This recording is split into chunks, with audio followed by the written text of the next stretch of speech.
அண்மை செய்தி. சபரிமலையில் பக்தர்கள் கூட்டம் மீண்டும் அதிகரித்து காணப்படுகிறது. இது குறித்தான மேலும் விவரங்களோடு இணைகிறார் செய்தியாளர் பாலாஜி. பாலாஜி, மேலும் விவரங்கள். அஸ்வினி, சபரிமலை ஐயப்பன் கோயில்ல மீண்டும் பக்தர்கள் கூட்டம் அலைமோதி வருகிறது. சுமார் ஒரு 12 மணி நேர காத்திற்கு பின்னர் பார்த்தனா சபரிமலை ஐயப்பனை தரிசனம் செய்யக்கூடிய சூழல் தான் இருந்துட்டு இருக்கு.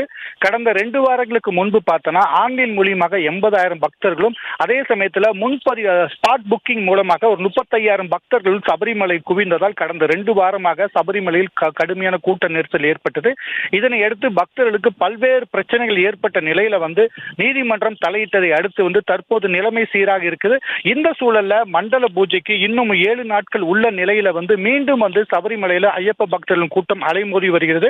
நேற்று அதிகாலையில் இருந்து இரவு வரை காத்திருப்புக்கு பின்னரே பக்தர்கள் ஐயப்பனை தரிசனம் செய்ய முடிய சூழல் இருக்கு. கிட்டத்தட்ட ஒரு 12 மணி நேரமாக பக்தர்கள் காத்திருக்காங்க. இதே போல பார்த்தோம்னா பம்பையிலையும் அதிக அளவு கூட்டம் அதிகரித்து வருது.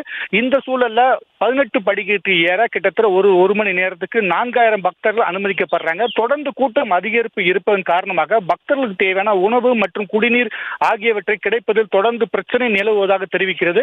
இந்த சூழல வரும் டிசம்பர் 27ஆம் தேதி மண்டல கால பூஜை நடைபெறுவது உள்ளதையிட்டு சபரிமலை ஐயப்பன் கோவில்ல காவல்துறையினர் பலத்த பாதுகாப்பு ஏற்பாடு செஞ்சிருக்காங்க. மத்திய ரிசர்வ் படை, தேசிய பேரிடர் மேலாண்மை மீட்பு குழு மற்றும் உள்ளூர் காவல்துறையினர் மொத்தம் 2750 காவல்துறையினர் தொடர்ந்து தற்போது சபரிமலையில பாதுகாப்பு பணியில் ஈடுபட்டு வர்றாங்க. அஸ்வினி,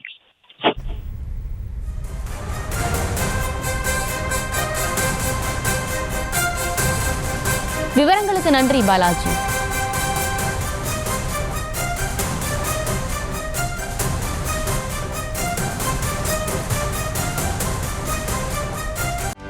செய்திகளை உடனுக்குடனும் துல்லியமாகவும் தெரிந்து கொள்ள சப்ஸ்கிரைப் பண்ணுங்க.